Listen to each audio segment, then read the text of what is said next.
நாம மகிமைப்படுவதாக. ஆண்டவரும் அருமை இரட்சகருமாகிய இயேசுவின் நாமத்திற்கு மகிமை உண்டாகட்டும். இந்த நாளிலே தேவன் நம்மோடு கூட பேச முடிக்கப்போமா? பரிசுத்த ஆவியானவரை எங்களோடு பேசுங்க. இயேசுவின் நாமத்தின் பிதாவே. நம்ம எடுத்து வாசிப்போம். எரேமியா தீர்க்க தரிசன புஸ்தகம் 29ஆம் அதிகாரம், அதுல 12-13 கூட வாசிப்போம். அப்பொழுது நீங்கள் கூடி வந்து என்னை தொழுது கொண்டு என்னை நோக்கி விண்ணப்பம் பண்ணுவீர்கள், நான் உங்களுக்கு செவி கொடுப்பேன். கர்த்தருக்கு மகிமை உண்டாவதாக. இந்த இடத்துல எழுதப்பட்டிருக்கிறது, சோதரன் நீங்கள் கூடி வந்து என்னை தொழுது கொண்டு.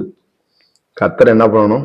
தொழுது கொள்ளணும். ஒவ்வொரு நாளும் நோவா 150 நாளும் தண்ணீர் வற்றாம அந்த பேழையிலே மிதந்து கொண்டிருந்த நோவா, எப்ப தண்ணீர் வற்றுமோ என்று ஏங்கிக் கொண்டிருந்த நோவாவுக்கு தேவன் அற்புதங்களை செய்தார். அந்த தண்ணீர் வற்றினது. பேழையும் அரபாத் என்ற மலையிலே வந்து நின்றது. கர்த்தருக்கு ஸ்தோத்திரம் உண்டாதார். அந்த நோவா செய்த காரியம் என்ன? வெளியே வந்த உடனே தேவனை தொழுது கொண்டான். கர்த்தருக்கு மகிமை உண்டாவதாக. இன்னைக்கு ஒவ்வொரு நாளும் காலை நேரத்தில் எழுந்த உடனே என்ன பண்ணும்? நம்மளை உண்டாக்கின தேவனாகிய கர்த்தரை, நம்மளை படைத்த தேவனாகிய கர்த்தரை, நம்மளுக்கு ஜீவன் கொடுத்த தேவனாகிய கர்த்தரை, நமக்கு உணவு கொடுத்த ஆண்டவராக இயேசு கிறிஸ்துவுக்கு மகிமை செலுத்தி அவரை தொழுது கொள்ள வேண்டும். கர்த்தருக்கு அப்ப தொழுது கொள்ளுகிற இயேசுவை தொழுது ஒவ்வொருவன் நம்ம ரட்சிக்கப்படுகிற கர்த்தருக்கு சோதரம். அது மாதிரி 2வது காரியம் எழுதப்பட்டது பாருங்க. சோதரம் என்னை நோக்கி விண்ணப்பம் பண்ணுவீர்கள், நான் உங்களுக்கு என்ன பண்ணுவேன்? அப்ப அவர் செவி கொடுக்கிற தேவன். உங்களுக்கு யாரும் உங்களுடைய பேச்சுக்கு செவி கொடுக்காம இருக்கிறாங்க? நீங்க பேசுற பேச்சை யாரும் கேட்காம இருக்கிறாங்களா? தேவன் கவனித்து கேட்பார். கர்த்தருக்கு பயந்து ஒருவர் பேசிக்கோங்க, வேணும் கவனித்து உங்களுடைய பேச்சை யாருங்க?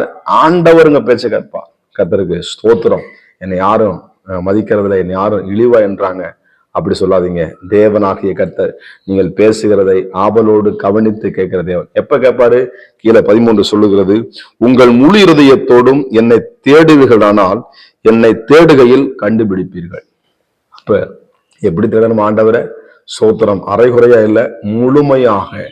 ஏதோ நம்ம கவலை இருந்தாலும் பிரச்சனை என்ன பண்ணணும், சும்மா பேருக்கு சோத்திரம் அல்லேலூயா ஆமென் சொல்லி அடிப்போம். இல்லை, முழு இருதயத்தை ஆண்டவரே என்னால ஒண்ணும் முடியல, எனக்கு உதவி செய்யுங்கப்பான்னு சொல்லும் பொழுது அவர் உதவி செய்ய வல்லவராக இருக்கிற மேகம் போன்ற திரளான சாட்சியை நம்ம சூழ்ந்து கொண்டிருக்க பாரமான யாவற்றையும் உதறி தள்ளிவிட்டு விசுவாசத்தை துவக்கர் முடிக்கிறோம் இயேசு கிறிஸ்துவை நோக்கி உங்கள் பயணம் இருப்பதாக. கர்த்தர் உங்கள் வலதுகையை பிடித்திருக்கிறார். நீங்கள் பயப்படாதுங்க.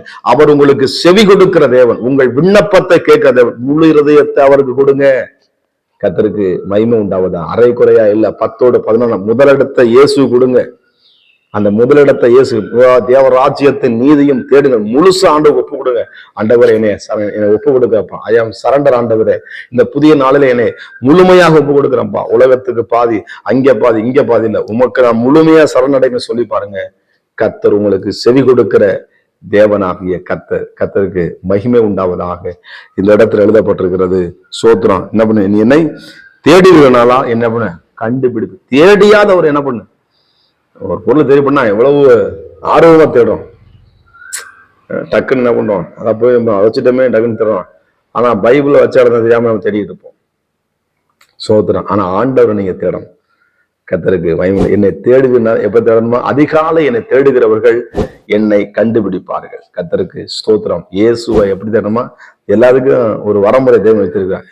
அதனால எப்பவும் தேடலாம். எப்பவும் தேடலாம். ஆனா தேடும் அதிகாலையில நீங்கள் தேவனை முழு இருதயத்தோடு நீங்கள் தேடுவீர்களானால், ஸ்தோத்திரம், ஒரு முழு பொருளை ஆண்டவர் சமூகத்துல பிச்சு அல்ல, அது முழுமையா கொடுக்கும் பொழுது கர்த்தர் என்ன பண்ணாரு? முழுமையான ஆசீர்வாதத்தினாலே நம்மளை நிரப்ப அவர் வல்லமையுள்ள தேவனாய் இருக்கிறார். அவர் உங்களுக்கு செவி கொடுப்பார். நீ பேசுறத அவர் கவனித்திருக்கிறார். நிச்சயமாக உங்க வாழ்க்கையில அற்புதங்கள் நடக்கும். எப்பொழுது? உங்கள் முழு இருதயத்தையும் முழு ஆவியையும் முழு பலத்தையும் எதற்கு செலவு பண்றீங்க? முழு பலத்தை தேவனுக்கு செலவு பண்ணுங்க.